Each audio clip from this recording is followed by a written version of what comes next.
Olá, amigos do canal Manual do Sítio, tudo bem com vocês? Hoje a gente vai trazer um vídeo aqui para o canal falando da produção da área de sombra, na área assombreada. Eu trouxe aí uns 30 ou 40 dias atrás o vídeo onde eu fiz o plantio e hoje eu vou mostrar para vocês como que está a produção da área de sombra. Porque às vezes, né, a gente tem um local onde tem sombras, tem algumas árvores frutíferas ou árvores que você não queira cortar. No meu caso aqui eu tenho nesse local aqui umas árvores como a uva do Japão, a gabiroba, tem a aroeira, tem o soita, tem um pé de araucária. E eu não quero derrubá-las elas, né? Porque elas estão na face da região sul aqui, onde está protegendo a minha moradia dos ventos fortes que vêm desse lado, né? E também elas são árvores que dão muitas flores e frutos, então é viável para a gente ter esses tipos de plantas assim, de árvores, porque ajudam muito as abelhas, né? E também os pássaros, como o caso da uva do Japão, a gabiroba e até a gente mesmo. Mas o que a gente plantar numa área assim?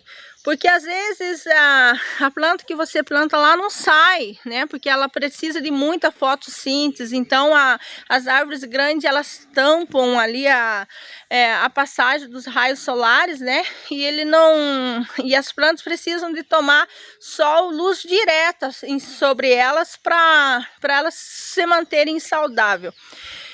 Sempre quando eu vou falar aqui com os futuros agricultores, que são os meus filhos, eu sempre falo para eles assim que a experiência é o maior professor que a gente tem, porque muitas vezes a gente quer buscar uma experiência de fora e quem não viveu aquele momento geralmente não sabe te falar do que vai acontecer, principalmente quando se trata da natureza, né? Porque existe aí a maioria da gente, a gente quer que a natureza se adapte com a gente e ao contrário, é nós que estamos na natureza, então é nós que temos que tocar a dança conforme ela rege. E às vezes a gente quer se projetar num ambiente e é a natureza ali, aquele terreno que vai dizer o que ele vai produzir, porque quando eu quero trocar isso, né, quando eu quero modificar, aí você acaba aqui fazendo grandes danos. No caso aí, só para citar um exemplo, uma área alagada, por exemplo, aqui no meu terreno, ele tem muitas áreas alagadas, então é comum você ver aqui no derredor o pessoal que faz aquelas valas enormes, assim, de 1,5 metro de altura, eu esqueci como é que é o nome daquelas valas, né, que fazem ali com os tratores, para escoar a água e secar o terreno, porque eles querem plantar soja, porque eles querem plantar milho, porque eles querem plantar outra coisa. Mas existem plantas que dá no meio desse tipo de terreno e não precisava você mudar o solo. Então, por isso que às vezes, né, a gente está aí sofrendo com alagamento, com desmoramento de terra, com tempestade de areia, né? São esses fatores assim que nós mesmos provocamos para a gente sofrer. Então a experiência ela traz para a gente algum tipo de conhecimento. A gente só é conhecido naquilo que você entende um pouco, né? Por exemplo, se você ouvir a voz dos pássaros, né? Não sei se vocês estão ouvindo aí no áudio, mas aqui existem muitos cantar de pássaro enquanto eu estou falando, mas todos eles têm a hora que eles cantam, a espécie deles e até mesmo a estação que eles cantam. Então quem não tem esse conhecimento, vê os pássaros cantando, acha que chegou, né? Pássaro canta mesmo, mas não. Até eu gosto às vezes quando eu vou andar na floresta, né? Esses tempos fui andar ali com meu pai na floresta, ele disse agora já está chegando a época dos tangará cantar.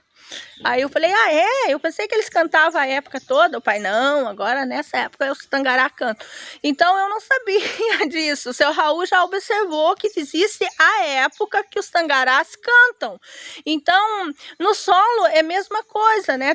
Tudo tem uma harmonia. A orquestra da natureza rege de acordo com aquela harmonia. Então é bacana a gente também seguir nesse ritmo e se adaptar a ela. E é possível. Vou mostrar para vocês aqui o meu cultivo de chuchu, né? Que foi o que mais deu certo quando eu falei da experiência. Desculpa, pessoal, que eu falo às vezes que... Falo meio que bastante, né? Mas é para vocês entenderem, ficar inteirado do assunto. Então, quando estava falando aqui do chuchu, o chuchu produziu muito bem na sombra. Então, eu posso fazer um cultivo de chuchu no lugar da sombra. Outra coisa que eu notei, que ainda é cedo para falar, mas mais tarde eu vou falar, é da goiabeira. A goiabeira também produziu bem na sombra e a abóbora também produziu. A hortelã produziu muito bem na sombra, a babosa também produziu muito bem na sombra. E até o açafrão eu colhi aqui na sombra. Só que esses são os primeiros anos que eu produzi, então é cedo para mim falar. Mas posteriormente eu vou trazer vídeo aí falando mais detalhado o que produziu aqui bem na sombra. Porque aí você pode otimizar o teu espaço e aproveitar sem tirar as árvores grandes.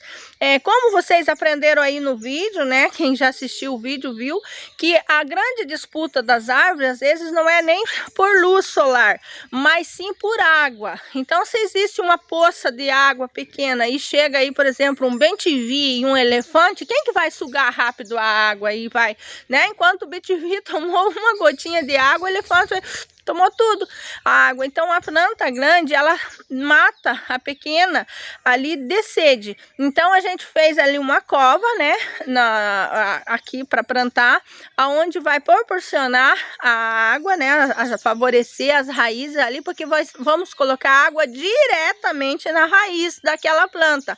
Então, claro que a grande assim mesmo vai sugar junto, mas a pequena vai se alimentar e você molha 2, 3 vezes por dia aquela planta pequena e ela produz muito bem. Bom, então, como já falei bastante, vamos ver como que tá a produção do meu chuchueiro? Olha como é que tá a nossa belezinha aqui, gente. Ele tá com 40 dias de plantado, já tá produzindo. Aqui vocês lembram que eu fiz uma cova, né, aqui no pé dele. A gente fez aquela cova onde eu coloquei aqui vários estercos e aqui ficou bem fofa essa terra, próximo da raiz dele. Então, quando eu coloco a água já desce, ó, para vocês verem, ó, olha só, ó, tá vendo? Ó, sem dificuldade nenhuma, ó, tá vendo? Sem dificuldade nenhuma, ele ficou, essa madeirinha entrou aqui no solo. Olha aqui, ó, onde é que não tem, ó. Tá vendo? Aqui eu não consigo, porque ele tá firme o solo. Então aqui, olha para vocês verem, ó. Aqui ficou bem fundo aqui, com bastante matéria orgânica nesse solo. Aqui tá o vídeo aí no canal se vocês quiserem ver. Aí, como eu disse, que a gente tá aproveitando, ele tá entre duas árvores, olha. As duas árvores. Aí eu juntei o útil ao agradável, peguei uma fita de gotejo, que é essa fita plástica, e fiz uma espécie de um varal para a minha beleza de chuchu.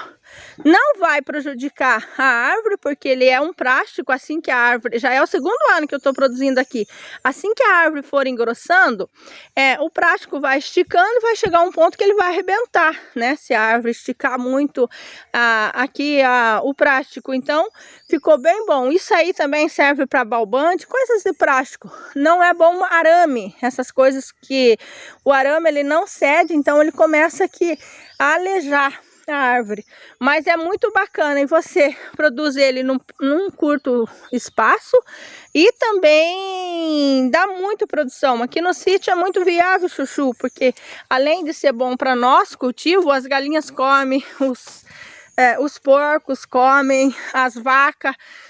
Então é uma mão na roda para alimentação aí dos animais e também é uma fonte de renda, né? Aí se você produzir bastante também pode vender.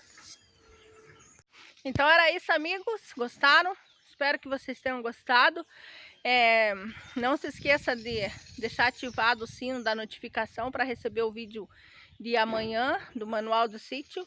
e também assistir os vídeos anteriores, né? Eu já trouxe os vídeos de quando eu plantei esse chuchu e que ele já está produzindo aqui na sombra. Então é maravilhoso, não é? A gente poder viver em harmonia com a natureza, a gente está carecendo disso, né? Nós estamos precisando viver bem com a nossa mãe natureza. Vamos fazer as pazes com ela.